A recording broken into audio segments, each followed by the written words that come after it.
یہ کہانی ایک ایسے شہر کی ہے جہاں اونچی عمارتیں، رنگین بازار اور چمکتی زندگی تھی، مگر انہی روشن گلیوں میں کہیں اندھیرا بھی چھپا ہوا تھا۔ اسی شہر کے ایک چھوٹے سے محلے میں رہتی تھی عالیہ، ایک غریب مگر بہت معصوم لڑکی۔ اس کی آنکھوں میں بڑے بڑے خواب تھے اور ڈھیر ساری امیدیں جو غربت کے باوجود ٹوٹ۔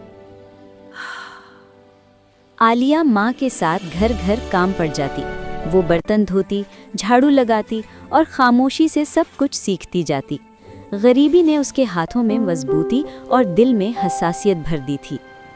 اسی شہر میں ایک بہت بڑا گھر تھا، اونچی دیواروں والا، بھاری دروازوں والا، خوبصورت لان اور کمرے جو دولت کی خوشبو سے بھرے ہوئے تھے۔ اس گھر کی مالکن تھی مہوش بیگم، خوبصورت شاہانہ لباس میں مگر مزاج میں سختی۔ اس گھر میں ایک بوڑھی نیک دل عورت بھی رہتی تھی، نانی اماں، سفید بال، کانپتے ہاتھ، لیکن دل اتنا نرم کہ جیسے اس میں دعا کے چراغ جلتے ہوں۔ عالیہ اور سائرہ اسی گھر میں کام کرنے لگیں۔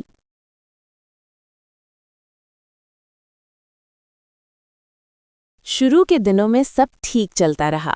عالیہ نانی اماں کے قریب رہتی، انہیں دوا دیتی، پانی پلاتی، ان کی ویل چیئر دھیرے دھیرے دھکیل کر باغ میں گھماتی۔ نانی اماں اس کا ماتھا چومتی اور کہتی، بیٹی تم میری پرانی یادوں جیسی ہو، نرم اور روشن۔ لیکن مہوش بیگم مصیبتوں میں گھر چکی تھیں۔ ساس کی تیمارداری سے اکتاہٹ، دنیا کی نظر میں آزادی کا شوق۔ وہ نانی اماں کی معصوم حرکتوں میں بھی بوجھ دیکھتی تھیں۔ ایک دن غصے میں انہوں نے اپنی ساس کو دھکا دے دیا۔ نانی اماں کی چیخ عالیہ کی آنکھوں میں جم گئی۔ مہوش بیگم نے اسے دھمکی دی، اگر کسی کو بتایا تو تم دونوں پولیس کے حوالے ہو جاؤ گے، تم غریب ہو، کوئی تمہاری بات نہیں سنے گا۔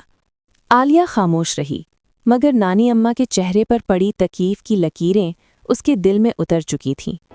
اس واقعے کے بعد ایک عجیب موڑ آیا۔ مہوش بیگم کے شوہر ارسلان صاحب کئی مہینے بیرون ملک رہتے تھے۔ جب وہ واپس آئے تو نانی اماں کی حالت دیکھ کر چونک گئے۔ انہوں نے ڈاکٹروں کو بلایا، علاج شروع کروایا، اور جب پوچھا نانی اماں کی دیکھ بھال کون کرتا ہے، نانی اماں نے مسکرا کر عالیہ کا ہاتھ پکڑ لیا۔ یہ میری ننھی سی بیٹی۔ اس ایک جملے نے سب بدل دیا۔ ارسلان صاحب نے عالیہ کو باقاعدہ نرس کی تربیت دلوانا شروع کی۔ وہ صبح ماں کے ساتھ کام کرتی اور دوپہر کو ہسپتال میں نرسنگ سیکھتی۔ آہستہ آہستہ عالیہ نانی اماں کی سب سے قریبی بن گئی۔ وقت گزرتا رہا۔ ارسلان صاحب نے ایک فیصلہ کیا، عالیہ اب ہماری بیٹی ہے، اس گھر میں اس کا حق ہے۔ انہوں نے قانونی طور پر اسے گود لے لیا۔ وہ عالیہ کے لیے کپڑے خریدتے، کتابیں لاتے اور آئندہ کے لیے تعلیم کا بندوبست بھی کر دیا۔ یہ سب کچھ مہوش بیگم کے لیے آگ کی طرح تھا۔ وہ حیران تھی، میری اپنی بیٹی نہیں اور یہ غریب لڑکی ہماری بیٹی؟ ان کے دل میں نفرت اور حسد نے گھر بنا لیا۔ وہ مسکراتی مگر اندر سے جل رہی تھی۔ نانی اماں نے خوشی سے کچھ مہینے گزارے، پھر ایک رات وہ دنیا سے چلی گئیں۔ گھر میں خاموشی چھا گئی اور عالیہ کی زندگی میں ایک مضبوط سہارا ٹوٹ گیا۔ مہوش بیگم کو لگا اب راستہ صاف ہے۔ انہوں نے خفیہ طور پر عالیہ کو گھر سے نکالنے کی کوششیں شروع کر دی۔ کبھی اسکول میں مسئلے پیدا کرتی، کبھی الزام لگاتی، کبھی خفیہ کاغذات میں اس کا نام مٹانے کی کوشش۔ مگر ہر دفعہ ارسلان صاحب اور تقدیر عالیہ کے ساتھ کھڑے رہے۔ پھر اچانک ایک بڑی مصیبت آئی۔ عالیہ کی ماں سائرہ بیماری سے بستر پر گر پڑی۔ کام کا بوجھ، سالوں کی تھکن، غربت کی لڑائیاں، سب نے مل کر اسے کمزور کر دیا۔ عالیہ نے اسکول چھوڑ دیا اور نرسنگ بھی۔ وہ واپس کاموں میں لگ گئی، دوائیاں، علاج۔ اس کی زندگی ایک بار پھر غربت کے بوجھ میں آ گئی۔ مہوش بیگم اندر سے خوش تھی۔ وہ کہتی، غریب لوگ ہمیشہ وہیں جاتے ہیں جہاں سے آتے ہیں۔ اب گھر میں عالیہ کم اور ماں کی دوائیاں زیادہ تھیں۔ وقت گزرتا گیا۔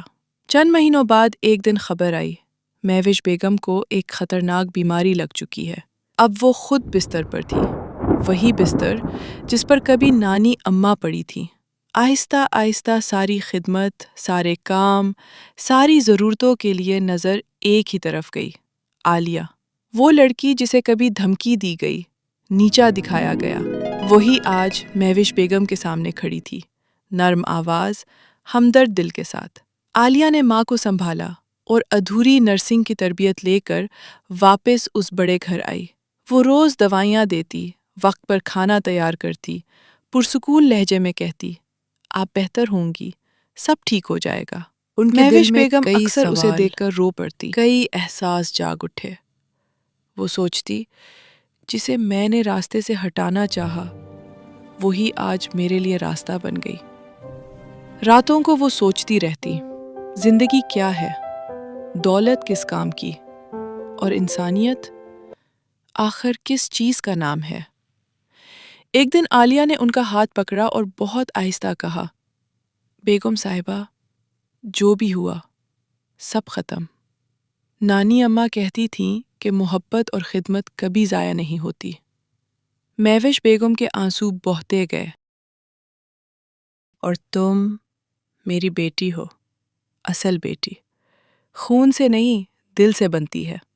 یہ لفظ سن کر عالیہ کی آنکھوں میں وہی چمک لوٹ آئی جو بچپن میں تھی۔